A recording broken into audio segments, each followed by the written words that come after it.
So post-scarcity is a concept that you see in some science fiction. That's where it's most common. It's discussed a little bit in the context of automation theories as well. The basic idea post-scarcity is to imagine a world in which scarcity has been abolished. And what that usually means to people is a world where technologies allow us to produce kind of a limitless quantity of goods and services. We have access, therefore, to everything that we need without having to work.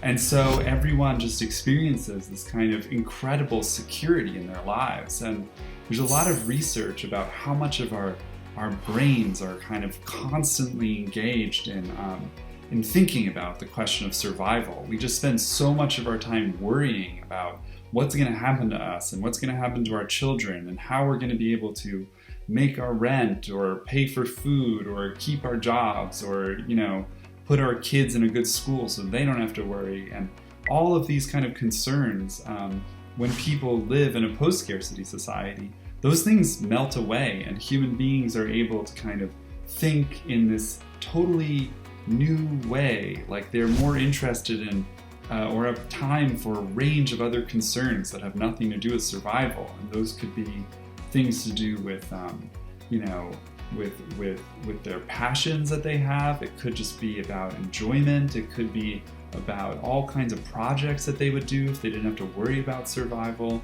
That's what I'm really interested in. That's a post-scarcity society.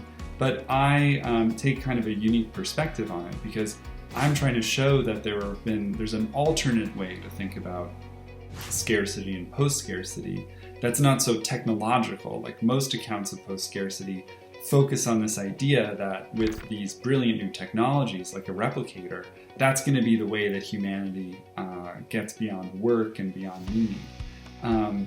But there's another way to think about scarcity, which isn't about, overcoming scarcity by achieving limitless production, but rather about getting to a point where we can meet everyone's needs with the resources we do have. So post-scarcity then isn't about the kind of technological cornucopia or absolute abundance of goods and services. It's about a world that ensures that everybody's needs are met. And of course, what those needs are is an open question. It's a political question, it's a cultural question, but it's about getting to a world where we ensure that we use the resources and the technologies we have first to ensure that everyone's okay. And we kind of guarantee that everyone will be okay, that no one is going to have to worry about their survival. And that means in a world that can't automate everything, that means reorganizing work, changing how work is done and how it's distributed.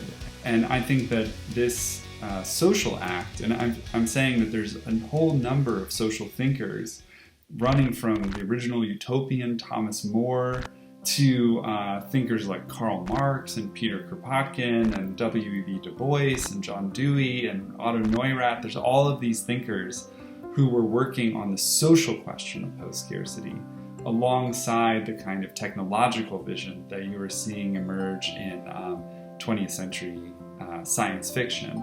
So this social idea that we should reorganize our work and reorganize society to ensure that everyone's needs are met and so no one has to worry anymore. The way that once we did that, it would change the distribution of power in society. It would change, the kinds of work we do have to do to be okay.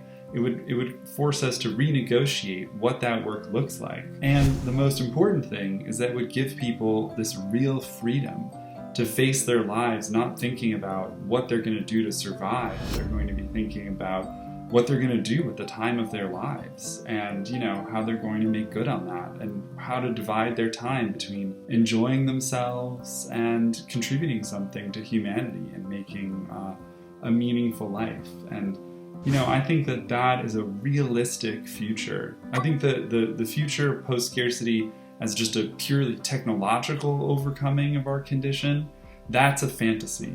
But the idea of the social overcoming, to get to a world where we really do meet everyone's needs, that is a realistic future that we can fight for. And to me, it is the next stage in our human cultural evolution to get there, to kind of put our concerns about survival aside. We have the technologies to do that. and to really free people to become the best kind of people that they can be. I don't see why we would set our sights on anything else.